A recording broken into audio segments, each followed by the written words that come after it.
केंद्र सरकार इस बार नौकरी पेशा लोगों के लिए एक बड़ी सौगात लेकर आई है। ये सौगात है हाल ही में 21 नवंबर को लागू हुए 4 नए लेबर कोड। सरकार ने इन कानूनों के बारे में कहा है कि ये भारत का आत्मनिर्भर बनने की दिशा में एक बड़ा कदम है। माना यह भी जा रहा है कि केंद्र सरकार द्वारा किए गए ये बदलाव भारत में रोजगार और औद्योगिक व्यवस्था में बहुत बड़ा सुधार कर सकते हैं, क्योंकि इससे देश के करीब 40 करोड़ काम करने वालों को नौकरी में सिक्योरिटी मिल सकती है। इसे आसान भाषा में समझे तो देश की नौकरी पेशा आबादी पहली बार अपनी नौकरी में संतुष्ट होती दिखेगी। ये श्रम कानून ब्रिटिश जमाने के यानी 1930 से 50 के समय के हैं, जो आज की परिस्थितियों के साथ ठीक नहीं बैठ रहे थे। चलिए अब बात करते हैं इस कानून से जुड़ी 10 खास बातों के बारे में। 21 नवंबर को लागू हुए इस लेबर लॉ के अनुसार किसी भी कर्मचारी को ऑफर लेटर देना अनिवार्य है। वहीं न्यूनतम वेतन का दायरा सभी के लिए बढ़ाया जाएगा। नए लेबर लॉ में समय पर सैलरी देने का कानून भी शामिल किया गया है। इसका सीधा सा उद्देश्य ये है कि किसी की भी सैलरी इतनी कम ना हो कि वे अपना गुजर बसर ही न कर पाए। गिग वर्क, प्लेटफॉर्म वर्क और एग्रीगेटर्स के लिए भी ये बड़ी सौगात इसलिए है क्योंकि उन्हें भी परमानेंट एम्प्लॉय की तरह ही बराबर की सैलरी, छुट्टी, हेल्थ सिक्योरिटी और बाकी सिक्योरिटीज मिलेगी।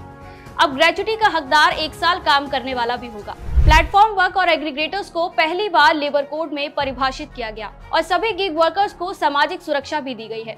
इसके लिए एग्रीगेटर्स को एनुअल टर्नओवर का 1 से 2% योगदान करना होगा। इसके अलावा audio visual, digital media, electronic media के पत्रकारों, डबिंग आर्टिस्ट और स्टंट पर्सन को भी नए लेबर कोड का हिस्सा बनाया गया है, ताकि उन्हें भी इसका फायदा मिल सके।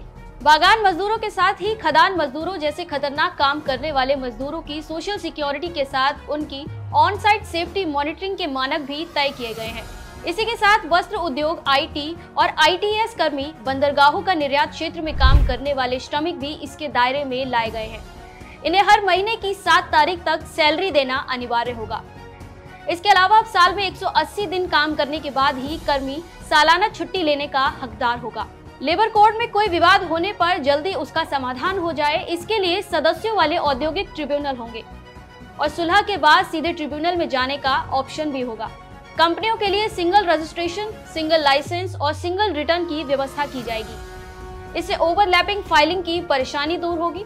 इतना ही नहीं, national occupational safety and health board सभी सेक्टर में एक जैसे सुरक्षा और स्वास्थ्य से जुड़े मानदंड तय करेगा। 500 से ज्यादा एम्प्लॉय वाली जगहों पर जरूरी सुरक्षा समितियां होंगी। इससे जवाबदेही बेहतर होगी और छोटे यूनिट के लिए रेगुलेटरी बोझ कम होगा। तो ये थे नौकरी पेशा लोगों के लिए नए कानून। अगर आपको ये जानकारी अच्छी लगी हो तो वीडियो को लाइक और शेयर करें और चैनल को सब्सक्राइब करना न भूलें।